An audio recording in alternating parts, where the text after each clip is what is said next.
Hello students, today in theme 2 King Farmers Towns we are going to read our topic number 4 New Notion of Kingship. We are reading about the Indian history on the basis of inscriptions, coins, the archaeological sources and literary sources. So in this context we are in the period of 600 BCE to 600 CE. New notion of kingship, what this topic says, अभिलेखों के आधार पर, inscriptions के आधार पर Kings ने अपनी kingship को किस प्रकार जनता में, अपने सब्जेक्ट्स में ज़्यादा पावरफुल बनाया। इससे पहले हमने मौर्यन एम्पायर के बारे में पढ़ा था। मौर्यन एम्पायर जो कि अभिलेख और स्कल्पचर और सिक्के बहुत कुछ जानकारी देते हैं हमें उसके बारे में। और मौर्यन एम्पायर एक सशक्त साम्राज्य था, पहला बड़ा साम्राज्य था। उसके विघटन के साथ जब उसका डिक्लाइन हुआ तो नॉर्थ इंडिया में मौर्य साम्राज्य के बाद शुंगा डायनेस्टी की स्थापना हुई। और साउथ में उस समय क्या चल रहा था, क्योंकि नॉर्थ इंडिया में तो हमने पढ़ा बहुत सारे महाजनपदाज इमर्ज हो गए थे और उन महाजनपदाज में से कुछ तो बहुत बड़े थे, कुछ गण थे, कुछ संघ थे और कुछ इंडिपेंडेंट स्टेट्स थे। तो आइए आज बात करते हैं कि साउथ में उस समय क्या हो रहा था और साउथ में जो छोटे छोटे राज्य थे वो कितने पावरफुल थे और उनकी क्या उन्होंने अपने किंगशिप को कैसे स्ट्रॉन्ग बनाया। Chiefs and kings in the south. यहाँ पर जो साउथ में जो राज्य इमर्ज हुए थे 2nd सेंचुरी BCE से लेकर के बाद, तो इन राज्यों में ये बहुत बड़े बड़े राज्य नहीं थे, छोटे छोटे राज्य थे, लेकिन अपने आप में परिपूर्ण राज्य थे। उन अपने इकोनॉमिक सोर्सेस को लेकर, अपने सेना से, अपने लोगों से, अपने लोगों के समर्थन से भी ये परिपूर्ण थे। तो the new kingdoms that emerge in the Deccan and further south including the chiefdoms of Cholas, Cheras और पांड्यास। स्पेशली ये जो डायनेस्टीज़ थी चोलास, चेरास, पांड्यास, इनका जो जैसे पांड्यास या चेरों का जो राज्य था वो केरल वाले हिस्से में था बच्चों। ऐसे ही चोलास, तमिलनाडु वाला जो हिस्सा है आज का, उसमें चोलास शासन करते थे। और उस समय में ये स्टेट तो अलग अलग नहीं थे, पूरा रीजन एक ही था, साउथ सदर्न रीजन। तो आज जो आंध्र प्रदेश, केरला और तमिलनाडु, तो इनको इंक्लूड करके इन सब के ऊपर इन तीनों डायनेस्टीज़ का अपने अपने अलग अलग हिस्से में शासन था। और इनके छोटे छोटे चीफडम्स हुआ करते थे। अपने राज्य बहुत बड़े नहीं होते थे, लेकिन छोटे छोटी सरदारियाँ होती थी इनकी। और इनके जो राजा होते थे वो भी बहुत ज़्यादा टेरिटोरियल एक्सपेंशन करने वाले, एक बड़े साम्राज्य के मालिक ना होकर छोटे छोटे राज्यों के चीफ्स हुआ करते थे, चीफटेन्स हुआ करते थे। यहाँ पर देखिए चीफ की डिफाइन दे रखी है। A chief is a powerful man whose position may or may not be hereditary. दोनों ही प्रकार से, जबकि राजा की जो स्थिति होती है, पोजीशन होती है, वो हेरिडेटरी होती है, लेकिन यहाँ पर जो सरदारियाँ थी, जो चीफडम्स थे, इनमें जो चीफ की पोजीशन थी वो हेरिडेटरी नहीं भी हो सकती थी। He derive support from his kinfolk. उसको अपने जो उसका किंग फोक था उससे सपोर्ट मिलता था, अपने राज परिवार से सपोर्ट मिलता था, अपने कुल से सपोर्ट मिलता था एक तरीके से। And his functions may include performing special rituals, leadership in warfare and arbitrating in dispute। तो जो राजा के फंक्शंस होते हैं, प्रोटेक्शन करना, वॉर बैटल लड़ना, अपनी टेरिटरीज़ की रक्षा करना और डिस्प्यूट को सॉल्व करना, यही सारे काम उस चीफ के भी हुआ करते थे। He receives gifts from his subordinates, जो उसके अंडर में जो लोग उसको समर्थन देते थे। So generally they give the gifts.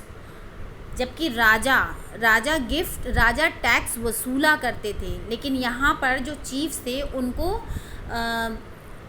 खुश होकर प्रजा गिफ्ट दिया करती थी। और इस गिफ्ट में कोई कमोडिटी भी हो सकती थी, कोई भी मटेरियल हो सकता था, कोई भी प्रोडक्ट हो सकता था, जो जिसकी सामर्थ्य के अनुसार राजा को सपोर्ट करे, राजा को उसके शासन चलाने में हेल्प करे और राजा के सम्मान में वो उस चीज़ को दिया करते थे। And often distributes these Among Us his supporters. और राजा भी उनको अपने ट्रेज़र बढ़ाने में यूज़ नहीं किया करता था, उन ट्रिब्यूट्स को वो अपने सपोर्टर्स में बांट दिया करता था। तो इस तरीके से उन्होंने अपने नोशन ऑफ किंगशिप्स को मजबूत बनाया और इसी तरीके से उनका शासन उस एरिया में अच्छी पकड़ बनाता था। Generally there are no longer armies and officials in chiefdoms. जैसे राजाओं के पास बहुत बड़ी सेना होती है, तो स्टार्टिंग में इनके पास नहीं थी। हालांकि बाद में चोलाज ने एक बहुत बड़ा राज्य कायम किया था, लेकिन स्टार्टिंग में जिस समय छोटी छोटी सरदारियाँ इनकी चीफडम्स कायम हुए थे, तो उस समय इनकी इतने बड़े बड़े राज्य नहीं हुआ करते थे। We know about these states from a variety of sources. जो साउथ इंडिया के ये जो राज्य हैं, चोलास, चेरास, पांड्यास, इनके बारे में हमको सबसे अच्छा जो हमारे पास सोर्स है वो है तमिल साहित्य, Tamil inscriptions. For instance the early Tamil Sangam कहा जाता है उसको, तमिल संगम साहित्य कहा जाता है। तमिल संगम text contain poems describing chiefs and the way in which they acquired and distributed resources। उसमें हमको संगम साहित्य में कई सारी ऐसी पोएम्स के माध्यम से इस बात की जानकारी मिलती है कि उस समय के जो चीफ्स थे वो कितने दयालु और अपने राजधर्म को मजबूत बनाने के लिए वो ट्रिब्यूट लिया करते थे और फिर उस धन को अपने ही सपोर्टर्स में बांट दिया करते थे, अपने रिसोर्सेज को बांट दिया करते थे। Many chiefs and kings including the Satavahanas who ruled over the part of western and central India, जो हमारा डेक्कन प्लेट्यू वाला जो रीजन है उसमें सातवाहनास ने रूल ओवर किया 2nd सेंचुरी BCE से लेकर 2nd सेंचुरी CE तक। And Shakas a people of central Asian origin, जो कि शकाज जो कि बाहर से आए थे, मध्य एशिया से आए थे, सेंट्रल एशिया से आए थे और जिन्होंने भारत के नॉर्थ वेस्टर्न पार्ट में रूल ओवर किया था। who established the kingdoms in northwestern part and western part of the subcontinent, derived revenues from the long distant trade। ये ऐसे राजा हुए जिन्होंने जो रिवेन्यू वसूला करते थे, जो ट्रेड रिलेशन से, जहाँ से वो जो उनके एरिया से ट्रेडिंग मटेरियल होकर गुज़रता था, उससे अपना हाई रेवेन्यू वसूला करते थे। Their social origin were often obscured, but as we will see in the case of Satavahanas, once they acquired power they attempt to claim social status in a variety of ways। हम सातवाहनाज, इनमें से जो सातवाहनाज हैं उनके बारे में हम डिटेल में पढ़ने वाले हैं चैप्टर नंबर 3 में, कि कैसे उन्होंने एक ब्राह्मण होते हुए भी उन्होंने जो धर्मशास्त्र और धर्मसूत्राज में जो वर्ण व्यवस्था लिखी गई है उसको नकारते हुए एक रूलर का पद पाया या अपना किंगडम स्थापित किया, और उन्होंने बहुत सारे नॉर्म्स को धर्मसूत्र और धर्मशास्त्राज के अवॉइड किया था। उसके बारे में हम चैप्टर नंबर 3 में पढ़ेंगे। लेकिन कैसे उन्होंने अपनी राज सत्ता को कायम रखा, कहाँ कहाँ से उन्होंने जो मैरिज रिलेशन है वो स्थापित किए।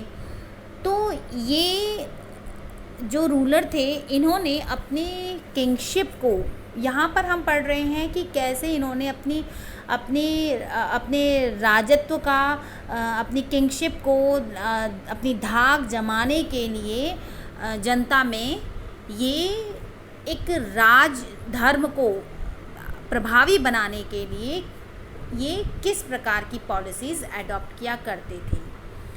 कैप्चरिंग, अब इसमें देखिए ये जो एक वो है फ्रेमवर्क, इसमें बताया गया है कि अर्थशास्त्र और इंडिका में ये दिया हुआ है कि जो कैप्चरिंग कैसे होती थी उसकी, एलिफेंट्स की आर्मी के लिए। और नीचे बताया गया है कि ग्रीक जो टेक्स्ट हैं वो ये बताते हैं कि एक बहुत बड़ी मौर्यन आर्मी थी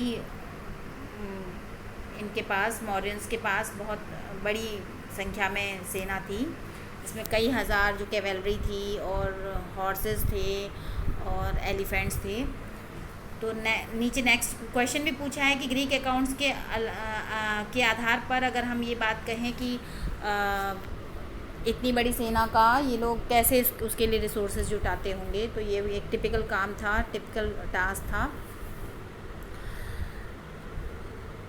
इसके बाद आता है आपका एक और framework, the Pandyas chief Senguttuvan visits the forest. इसमें एक पांड्याज चीफ के बारे में बता रखा है कि जब वो जीत कर लौटता है, एक जंगल से होकर गुज़रता है, जंगल में पहुंचता है, तो उसका स्वागत जो वहाँ पर आदिवासी लोग हैं, जो जंगल के लोग हैं, वो कैसे करते हैं और उसको क्या क्या चीज़ें ये एज अ ट्रिब्यूट देते हैं। तो और जो नीचे जो क्वेश्चन दे रखा है, why did people bring these gifts, क्यों ये लोग ये गिफ्ट लाते थे उसके लिए, क्योंकि वो उसकी विक्ट्री में खुश होते थे, उसको ट्रिब्यूट देना चाहते थे, उसको रिगार्ड करना चाहते थे। और व्हाट वुड द चीफ, फिर वो चीफ इन सारे कमोडिटी या इस मटेरियल से या इस ट्रिब्यूट से क्या करता था, उसका क्वेश्चन दिया हुआ है। अब आती है बात डिवाइन किंग्स। तो हम किंगशिप के बारे में ही पढ़ रहे हैं।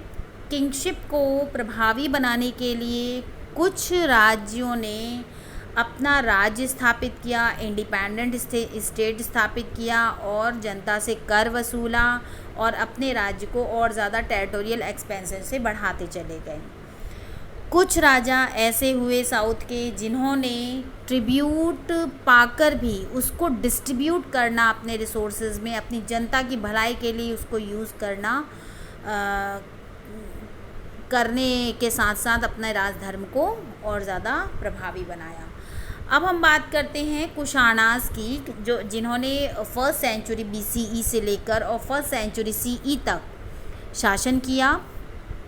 और जो डिवाइन किंग्स, इनका जो ये यूची, चाइना की यूची जाति से बिलोंग करते थे। इन्होंने भारत के जो कश्मीर वाला हिस्सा है वहाँ से इन्होंने भारत के नॉर्थ वेस्टर्न पार्ट पर शासन किया था।